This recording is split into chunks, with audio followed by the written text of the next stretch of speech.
Razziavano case, portavano via gioielli, orologi, argenteria, un'impresa di famiglia, quella sgominata dai carabinieri di Este, in manette padre, madre e 2 figli, tutti e 4 dediti a rapine e furti in villa. Luisa Bradici, Marco, Anthony e Roberto Bosiak, cittadini rom residenti a Borgo Veneto nella Bassa Padovana, sono ritenuti gli autori di almeno 18 colpi commessi in provincia di Padova, Vicenza, Venezia e Rovigo e in provincia di Lucca. Una banda ben organizzata con uno schema d'azione preciso. Prima i sopralluoghi, controllavano se le abitazioni avessero sistemi d'allarme o videosorveglianza o se avessero cani e porte blindate. Arrivavano a suonare il campanello per verificare la presenza dei proprietari, poi entravano in azione con cacciaviti e piedi di porco.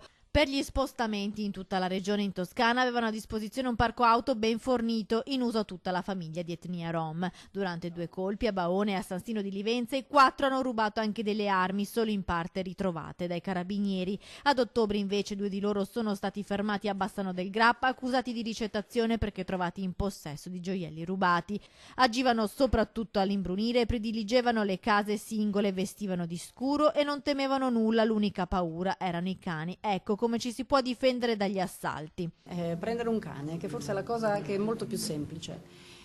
Poi, se è possibile, anche sistemi di videosorveglianza, ma basterebbe essere più attenti a inserire i sistemi di allarme e non mettere in posti scontati denaro, soldi e soprattutto le chiavi della cassaforte. I carabinieri hanno recuperato circa 170.000 euro di refurtiva. Per il momento la famiglia criminale è accusata di 18 colpi commessi in meno di un anno, ma la lista dei furti potrebbe allungarsi.